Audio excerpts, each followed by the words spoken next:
அம்மம்மா ஆமாம்மா. நலம் தானே? நலம்தாம்மா. என்னடி பார்த்து ரொம்ப நாள் ஆகுது. ஆமா ஆமாயா. உசுரோட தான் இருக்கிறியா? செத்து போயிட்டுன்னு சொன்னாங்க. ஆசை சாவணும்னு ஆசையாக்குதா? இல்ல சொன்னாங்க. எப்படி இல்ல உசுரோட தான் கேக்குறேன். இருந்தாலும் சீராய் நீங்க இருக்கக்கூடிய தெய்வம் அந்த மாபெரும் புண்ணிய சபை. ஆமா. இங்கனம் குடி இருக்கும் மாற்றுமே அங்கே பெரியவர்கள் மற்றும் உண்டான நமது அருமை தாய் தந்தைமார்கள். ஆமா. பெரியோர் யாவற்றவர்களும் இன்று அலையாது போல் சூழ்ந்திருக்கிறார்கள். ஆமா இல்லையா? ஆமாமா. என்ன காரணம்?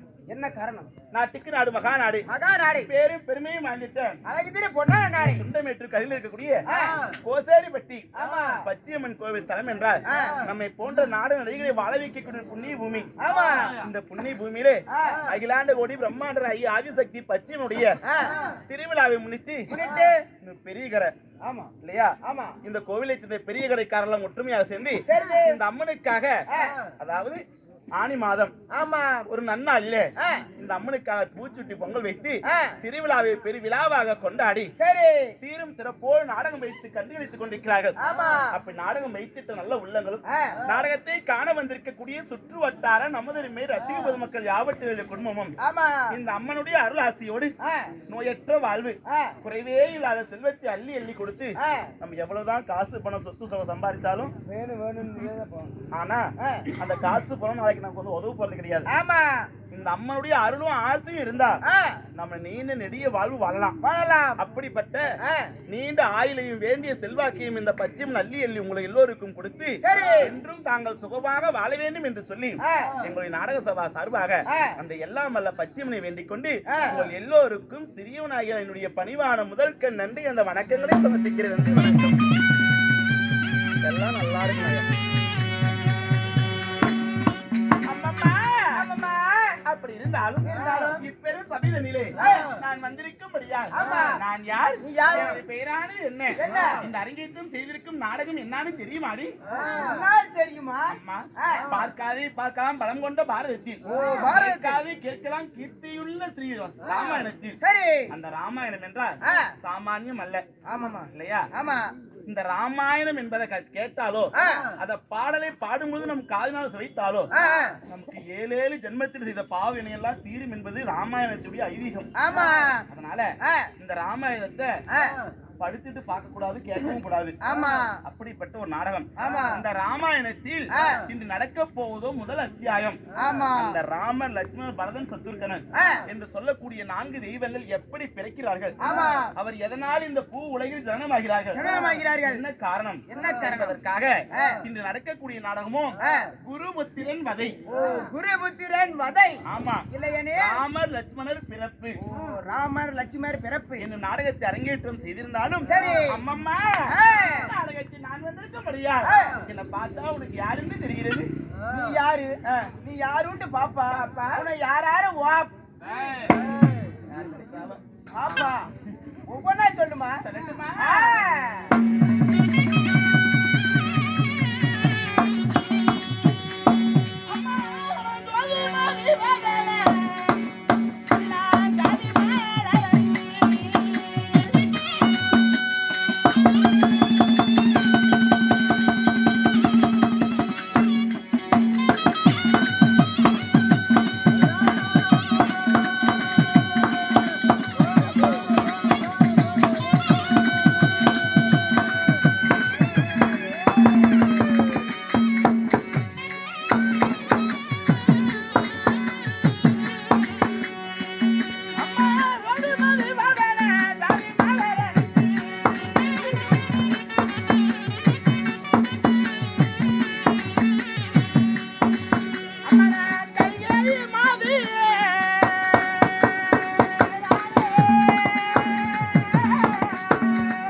உனக்கு ஏதாவது தெரிஞ்சுதா? ஒண்ணும் தெரியல. ஏண்டி? கீழே கட்டி மறிக்குதாயா? இல்லைன்னா இல்லைன்னா தெரியுமா? போலான்னு காட்டினா பார்த்துட்டு தான் போலான்னு பாக்குறேன். அப்படியே நான் கருத்து மூக்கு தைச்சிட்டு போயிருந்தாக்குற ஒரு பொம்பளை கிட்ட எப்படி பேசணும், அடக்க அடக்குமா, ஆம்பளை பையனாட்டு இருந்து பழவு. வாங்க அம்மா. ஐயோ தொடாத யாபுல, எனக்கு தொட்டை என்னமோ மாதிரி இருக்குது. அம்மா தொப்புலயே ஒரு வருஷம் பண்ணலாம் போடாது. என்னுடைய பெயரானது என்ன? என்ன? ஜோதி மதிவதன. ஜோதி மதிவதன. ஜாதி மலர் அணிந்திட்டு ஜோதி மதி என்றால் என்ன? மதி என்றால் சந்திரன். மதி என்றால் சந்திரன். ஜோதி என்ற பிரகாசமான ஒரு ஒளி.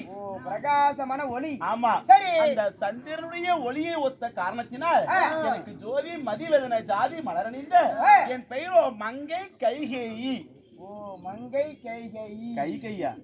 என்ன கைகை புறங்கையா? நீதான் சொன்ன. பலார் நப்பி புடிச்சு ஜாக்கிரதை. நீதான் சொன்ன. கைகேயி. கைகேயி. அப்படி கைகேயாக நான் இருந்தாலும் இப்படிப்பட்ட மங்கையை பெற்றெடுத்து என் மாதா பிதா யாரு? மாதா பிதா. அவங்க யார் தெரியுமா? யாருமா? உனக்கு அப்பா அம்மா இருக்காங்களாடி? எனக்கு இல்ல. ஒரு அப்பா அம்மாவுக்கே பிறந்த கண்டவனுக்கா பிறந்த நான் மட்டும். என் தாய் தந்தைகள் யாரு? யாரு?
இப்ப ஏதாவது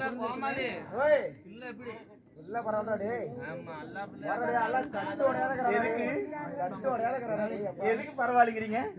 எல்லாத்துக்குமே எல்லாத்துக்குமே ஏட்டு தெரியும். அம்மா என்னை பெற்றெடுத்து அன்பு தெய்வங்கள் யாரு? யாரு? கேகை நாட்டி ஆண்டு வரக்கூடிய என் தந்தை யாரோ அசோவதி. அசோவதி.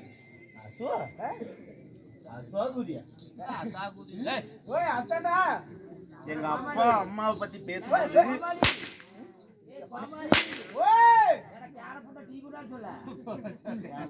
என்ன புடிச்சு புடிங்க அதுக்காடி டீ அம்மா ஓய் அடிவே ராணி அடிவேராணி அடிவேர் இல்ல அடிவே ராணி ஓ அடிவேராணி ஆமா சரி அசுபதிக்கும் அடிவராணிக்கும் பிறந்துட்டேன் என்னுடைய பெயரோ கைகேயி என் தந்தையாகப்பட்ட அசுபதி ஓ அசுபதி கேகைய மன்னன் அசுபதி என்றார் சரி அசும் என்றால் என்ன என்ன கொல்லக்காரர் என்ன வாயில் வச்சு அப்படிங்கிற அவரு வாயில வைக்கிறாரா அசும் என்றால் குதிரை ஓ குதிரை பதி என்றால் தலைவன் ஓ தலைவன் ஆ. சரி அஸ்வபதி என்றால் ஆ.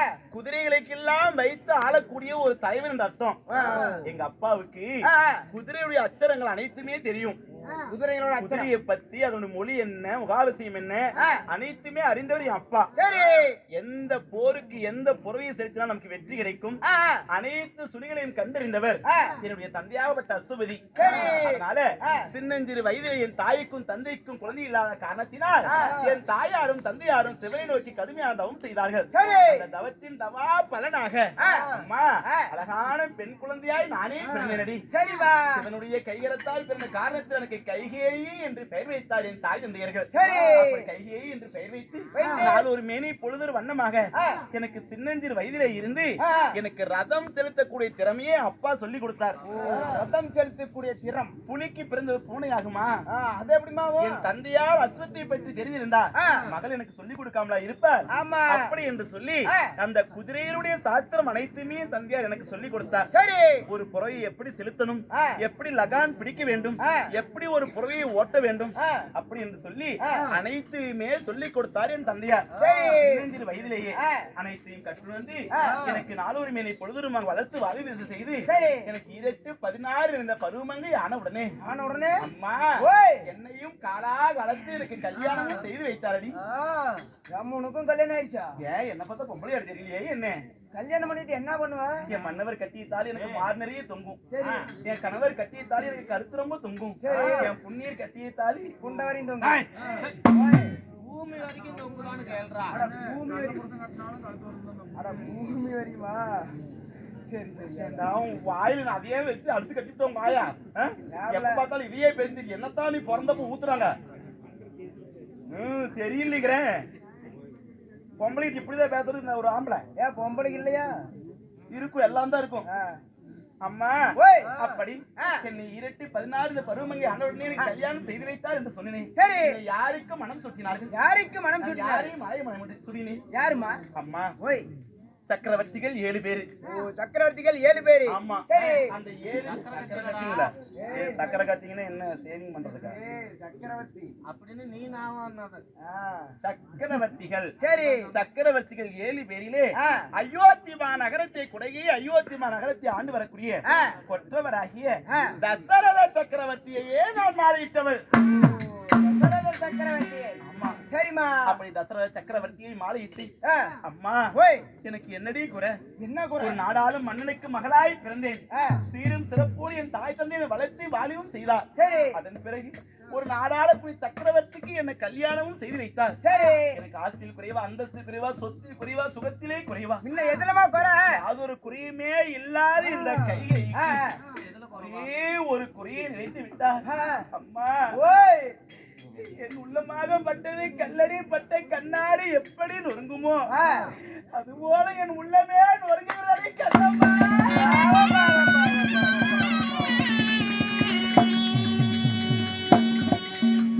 ஐயோ நான் மாலையிட்டேன். அம்மா நான் உடலா.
அம்மாவுக்கு ஒரு புலத்துல பாக்கி கூட இல்லைடா. ஓய் அப்பா பையா ஓய் அம்மா ஏன் எனக்கு என்ன சுகம் என்ன சுகம் இருந்தும் இத்தனை செல்வாக்கு இருந்தும் எனக்கு ஒரே ஒரு குறை என்று சொன்னேன்.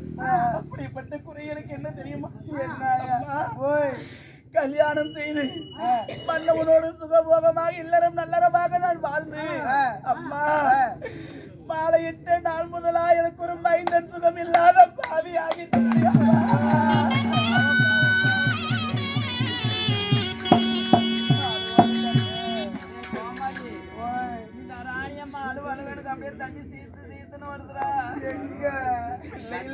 பாவி நான் பெரும்பாவி ஆனவன் மைந்தன் இல்லாத பாவி நான் ஒரு பாப்பாவி ஆனவன்.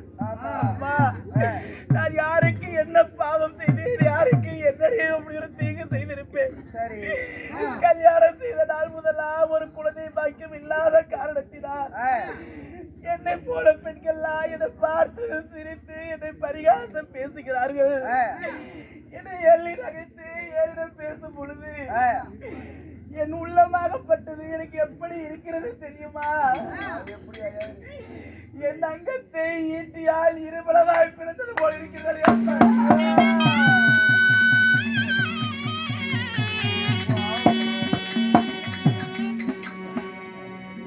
வரடி வரடி என்று இந்த வையகமே ஏசுகிறது. சரி என்னதான் நாடாளக்கூடிய மன்னனுக்கு நான் மனைவியா இருந்தாலும் இந்த உலகத்திலே இருக்கக்கூடிய உளவாய மூடிடலாம். எதை மூட முடியாது? ஊர்வாயம் மூட முடியாது. ஊர்வாயம் மூட முடியாது. நம்ம என்னதான் நாடாளக்கூடிய மன்னனுக்கு மனைவியா இருந்தாலும் நாட்டு மக்கள் முன்ன விட்டு பின்ன பேசுவாங்க. நம்ம தடுக்காம இருக்க முடியுமா? உண்மையைத்தானே சொல்றாங்க. ஆமா உண்மைகள் சில நேரம் கசக்கத்தான் செய்யும். ஆமா அதை நம்ம மனசார ஏத்துக்கத்தான் ஆகணும். ஆமா அம்மா அப்படி என்று சொல்லி நான் கண்ணீரும் கம்பளத்தோடு வாழ்ந்தாலும் என் கணவருக்கு நாங்கள் மூவர் மனைவிமார்கள். யார் யாரு? நான் மட்டும் இல்லடி. கோசலை கைகேயி சுமித்திரை. கோசலை கைகை சுமித்திரை. ஓ சுமித்திரை. ஆமா சரி அப்படின்னு சொல்லி 3 பட்டத்துக்குரிய ராணிகள் நாங்கள் இருந்தாலும் 3 பேத்துக்குமே அது இல்லடி. எது இல்ல